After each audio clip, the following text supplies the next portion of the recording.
cadets here. We're looking for our instructor, Lieutenant Taylor. Could you tell us where to find him? That's him up there.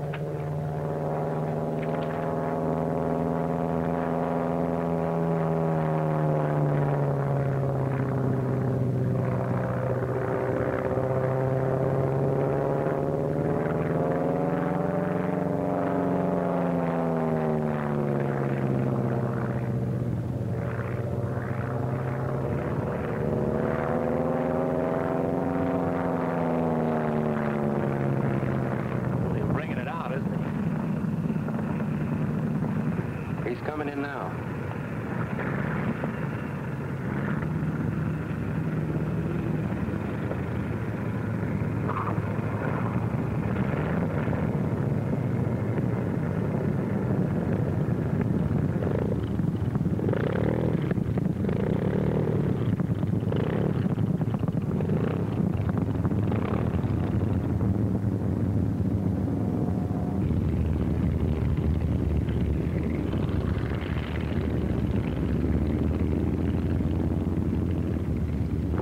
Morning, sir. Good morning. Here you are, sir. Okay, Chief. Excuse me, sir. Kent Wilkins, sir. Cadet Thompson, sir. We were told to report to you. Oh, good morning. Glad to know you. You men all checked in? Yes, sir. Do you have any free time right now? Yes, sir. Okay, I'll stow this gear and meet you in the ready room in 10 minutes. Thank you, sir. Right. Say, that's Bob Taylor. I've seen him in pictures.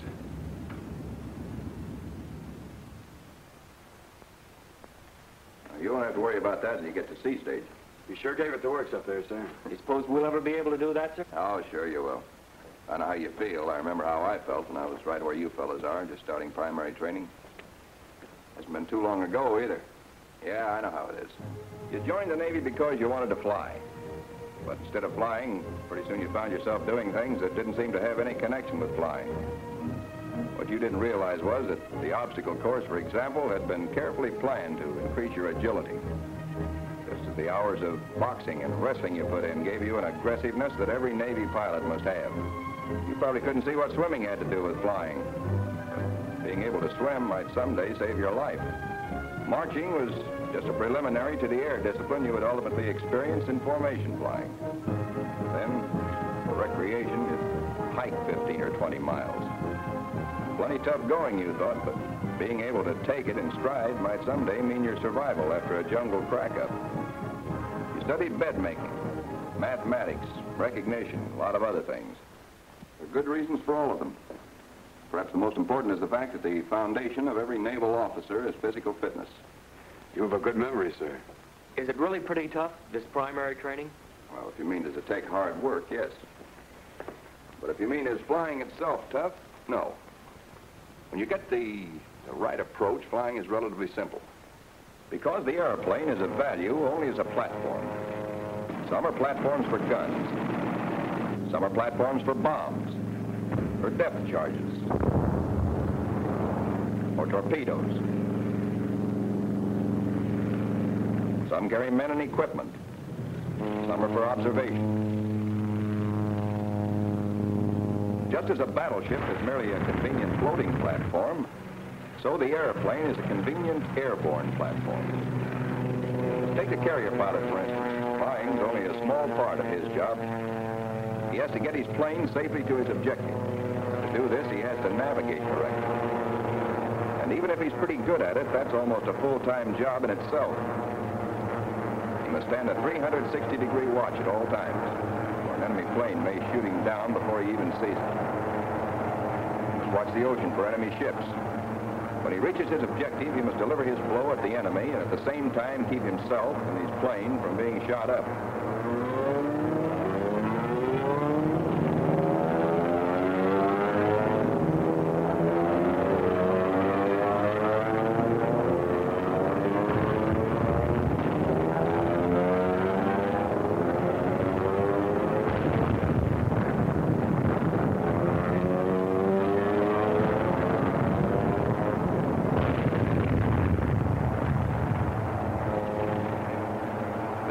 Get back safely, perhaps all alone. He must backtrack on his own navigation, aiming at a tiny moving speck in thousands of miles of open ocean. There isn't enough gas for second guessing. All the while, he must be on the alert for attacking enemy planes. But what I've always wondered is, how can he do all that and fly the plane too? Because the combat pilot handles the mechanics of flying as easily and as naturally as you handle the mechanics of walking. The senses are so keenly developed and so attuned to the airplane that he can fly with 90% of his attention on something else and still know exactly what his plane's doing all the time. That's what the cadet has to learn to do before he can become a combat pilot. Look at those F-6Fs. That's for me.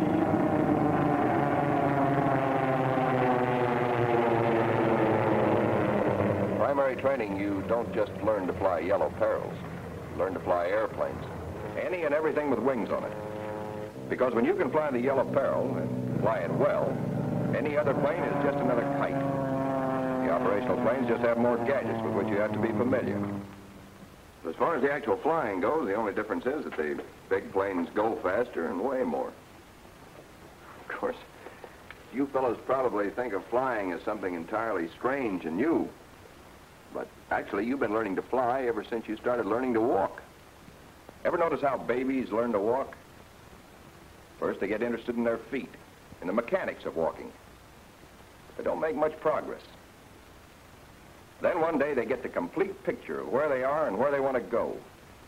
They forget all about their feet and really walk. Because they forget about the mechanics of walking and put their minds on the ultimate objective. You were learning to fly when you first learned to ride a scooter. Maybe you didn't know enough to bank the first time you went around a corner, so you fell over on the outside of the curve. Or maybe you banked it too much and fell off on the inside. But after a while, you got so that you could tell by the feel of it whether you were banking right. Well, in flying an airplane, you use that same sense of balance you learned from riding the scooter. You were learning to fly when you learned to ride a bicycle. You added to that sense of balance, of the right feel of the thing when you banked for a turn. You rode with other fellows, maybe. That was formation riding. Not too different from formation flying. If you rode enough, you got the feel of your bicycle so it was almost a part of you. Like most fellows, you probably drive a car. But can you think back to the day when you first started to learn to drive? Remember how hard it seemed? You wondered if you'd ever be able to jump into the car and drive like the kid next door. You had trouble remembering which gear was which, occasionally with almost disastrous results. In a surprisingly short time, you forgot all about the gear shift and the steering wheel, and which pedal was the clutch and which the brake. And as the business of driving became more and more automatic, it was possible to devote most of your attention to matters much more important than the mere mechanics of operating the car. By now, you really had the feel of it.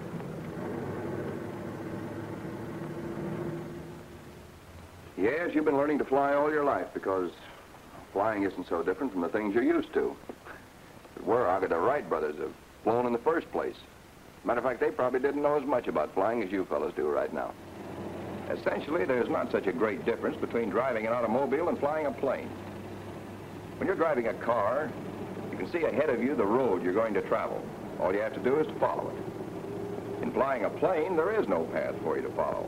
But don't let that worry you. You'll soon learn to create that path in your mind, so you see it as clearly in your imagination as you see the highway ahead when you're traveling in an automobile. No matter where you fly or what you want to make your airplane do, your mind will form that mental path ahead to take you safely past obstacles. That mental path will guide you through acrobatic maneuvers, bring you in for well-executed landings. It won't be long after you start your training that you begin thinking ahead. So your path is always out there, planned, well in advance of your plane. You mean you get so you can actually visualize the road up there ahead of you? Yeah, that's what it amounts to. There's nothing so unusual about it. It works on the ground, too. You probably know people who never could learn to park in a tight space. Somebody told them that if they'd start cutting the wheel at a certain spot and then cut it hard the other way and so on, they'd have no trouble. That'd be fine if all parking spaces were of a standard size. Unfortunately, they're not. If he would first look at the space and then visualize the path his car must take to get into that space, he'd have a much better chance of making it on the first try. Ever been to one of those motorcycle riding exhibitions they have at carnivals and fairs? Those fellows have to visualize an exact path if they want to go on living. As a matter of fact, they can give you a pretty good exhibition of the wing-over. That's one of the acrobatic maneuvers you'll be doing later on. For some reason, a lot of people have the idea that it takes a Superman to be a naval aviator. Well, sir, can just anybody learn to fly? Practically any normal person who has all these faculties and is in good health. I don't care who you are or what you're doing things all your life that'll help you with your flying. Take stalls and spins, for instance. We've had students come in here with a deathly pair of them, whereas actually they're both perfectly safe and simple maneuvers. You just don't want to run into the ground while executing them. As a matter of fact, you're already familiar with some of the symptoms of a stall. You learned about them from your bicycle. When you start up a grade on your bicycle, if you don't pedal, you lose speed. You see the bicycle's going slower. The wind whistling past your ears quiets down. Pretty soon the bicycle gets wobbly, then stalls, falls over. Same way with an airplane. Pull up into the climbing attitude, and unless you add power, your speed will fall off. If you keep the nose in that climbing attitude, you'll soon begin to sense the same stalling conditions you experienced with your bicycle. You can feel the airplane getting ready to stall. The controls get slack and mushy, don't respond as quickly. The bicycle wobbles, the plane vibrates. Then it stalls, drops off on a wing. In certain cases, it may spin. Of course, one of the best ways to avoid an impending stall in an airplane is to get the nose down.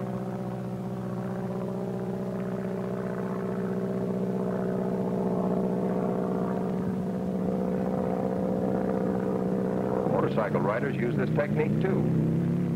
If they find they don't have enough speed to maintain their attitude, they put their nose down and pick up whatever speed they need.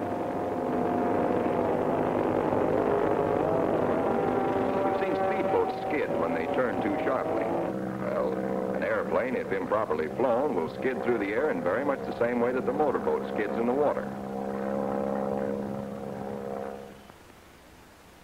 On the other hand, the boy falling off his scooter on the inside because he misjudged his turn has his counterpart in the airplane, which slips downward off course because of a poorly flown turn.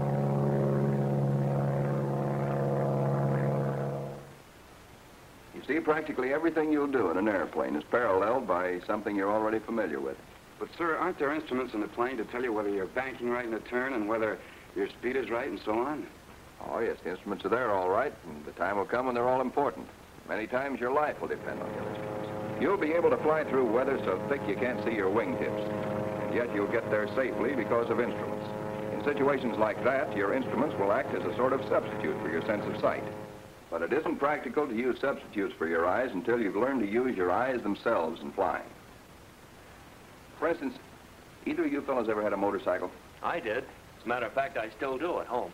Does it have a speedometer on it? Yes, sir. Well, when you're going uphill, do you watch the speedometer to see that you're going fast enough to keep from stalling? Why, no, sir. All right, suppose you're going downhill and there's a bad intersection at the bottom. You don't want to get going so fast you can't stop in case a car comes along. Do you watch the speedometer to be sure you don't get going too fast? No, sir. Well, then how do you tell whether you're going too fast or not? Well, you just know, that's all. But how? Well, sir, by how fast things seem to be going by. Yeah, and how the wind sounds in your ears. Just by the way it feels, I guess. Sure. By sight, sound, and feel, right? Yeah, that's right. That's how you learn to fly an airplane. As a primary student, when you're learning to land a plane, you'll be so busy trying to keep a straight course and your wings level, and trying to judge just when and where to set her down, you won't have time to move your eyes down into the cockpit.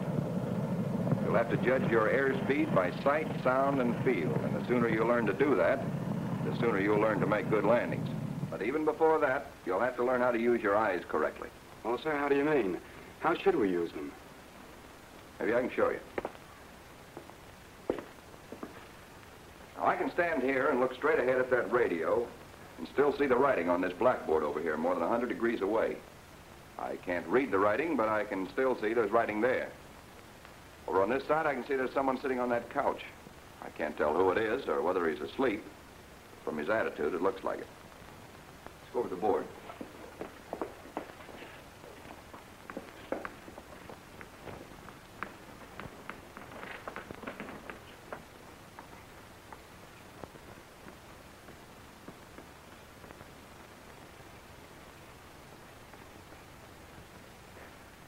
How much you see depends almost entirely on how you use your eyes.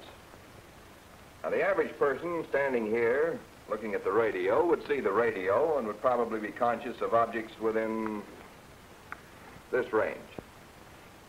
But training will increase your ability to use your entire field of vision, so that eventually you get to the point where you're conscious of objects and movement within this range, even including an area slightly back of your eyes. So you can cover something like 210 of the 360 degrees. So you see, it's a matter of divided attention. You have to learn to be conscious of several things at once, of your entire field of vision. The natural tendency is to concentrate your vision on a single object. And the minute you concentrate your attention too much on one thing, you're narrowing your vision, blotting out everything else. You're doing to yourself exactly what you do to a horse when you put blinders on it. That's one of the principal causes of automobile accidents. The driver gets his gaze fixed on some one thing. He stares at it, and so narrows his vision that he loses all sense of the relationship of his car to the road. The expert driver keeps his gaze moving all the time. He spots a car just behind him. While he may not look directly at it again, he's conscious that it's there. He glances at that intersection with a car approaching. While his gaze moves elsewhere, still that car is within his full field of vision, so that he never actually loses sight of it. To some degree, a good driver develops his sense of sight instinctively. In a good pilot, it must be developed to a very high degree. But sight alone isn't enough. One of the first things you'll learn when you start to fly is to hold the plane in straight and level flight. At first, that'll seem like a pretty hard job. The nose will wander up, or it'll wander down. You'll think you're in level attitude lots of times when you're actually climbing or gliding. But you'll soon find several ways of knowing the attitude of your plane. You'll know by the way the nose looks in relation to the horizon, or by the way the wings look. You'll know by the sound of the engine. When you're in level flight, it'll probably sound something like this. But pull the nose up, you'll hear the difference. You hear it? You can tell it's working harder. On the other hand, put the nose down. You hear the engine speed up. It sounds too fast. Also, you can tell a lot about what your plane's doing by combining your senses of sight and sound with the way the airplane feels to you. The feel of the controls and that seat-of-the-pants feeling flyers sometimes talk about. Suppose you want to put your plane into a glide. Cut the throttle and push your nose down. How far do you push it? You learn to push it down until your eyes tell you it's right for a glide.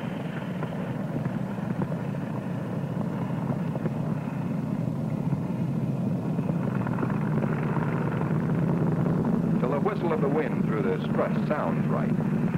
Till the glide feels right to you. The nose starts to wander up, the sound of the wind will change. The wings and nose won't look right for a glide in relation to the horizon. You just know that something's wrong. Old-time pilots will say you feel that something's wrong. But they actually mean a combination of all three senses: sight, sound, and feel. Learning to fly the way we want you to learn is a little like learning to type by the touch system. The old-fashioned way of learning to type was by looking at the copy you're typing from, and then at the keyboard to see which keys to hit. That way you must pay attention to both the copy and the keyboard. So you never can become very fast or very efficient. The correct way to learn is to forget about the keyboard entirely by blanking out the keys and referring, when necessary, to a chart. Soon you're hitting the right keys without thinking about them. Your attention remains on the copy all the time.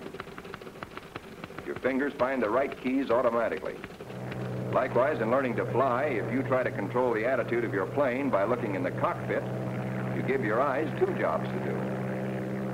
Then to see what's going on outside the cockpit, and must watch the instruments too.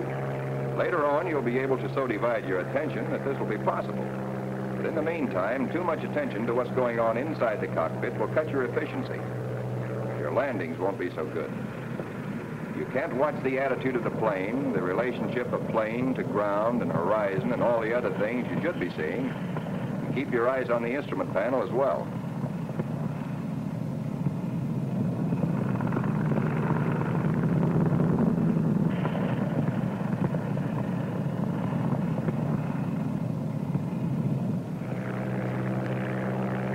It's harder for you to fly figure eights around the pylons. It takes too long for you to get your eyes from the general pattern to the instruments and back again.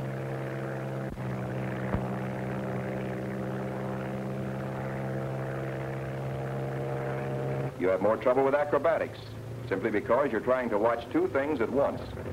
So naturally, you don't do as well. The well-trained pilot keeps his attention out of the cockpit. He handles the mechanics of flying as easily and as effortlessly as the touch system typist handles the mechanics of typing. He sits relaxed in his cockpit, relaxed but alert. His touch on the controls is as light, but yet as firm, as the touch of a doctor taking a patient's pulse. He's always aware of the general pattern of the ground beneath him. He makes mental notes of all fields or roads where he might be able to land in case of emergency. In formation, he is continually conscious of the position of planes flying with him. He's always on the lookout for other planes in the area. And once he spots them, he keeps track of them as long as they're anywhere near him. He's like the basketball player. The mechanics of handling the ball, dribbling, are automatic. He sees the entire court. He's aware of the position of the opposition players and his own team. He constantly sees the whole picture. Actually, the finished pilot and his airplane operate as a single unit. The designer of the bicycle didn't plan a two-wheeled vehicle and then decide it would be nice if somebody rode on it. He began with the rider and built the bicycle around him. Likewise, the early designers of the airplane didn't start out by designing a flying machine and then putting a man in it. They started with the man himself and tried to put wings on him so that he could fly like a bird. To the trained aviator of today, the controls of the modern airplane are merely an extension of his own arms and legs. As much a part of him as the wings are part of a bird. When you want to walk from one place to another, you don't have to stop and figure out every movement of your feet and your legs, nor do you consciously decide on an exact path. All that's automatic. And when you can learn to fly an airplane, or learn to make a landing, or shoot a circle, or do a slow roll, or a snap roll, and execute them all with the same effortless ease with which you walk, or a bird flies, then you and the airplane will truly have become one, an efficient, coordinated unit. And you will have achieved the purpose of primary flight training. And will be well on your way toward becoming a United States naval aviator.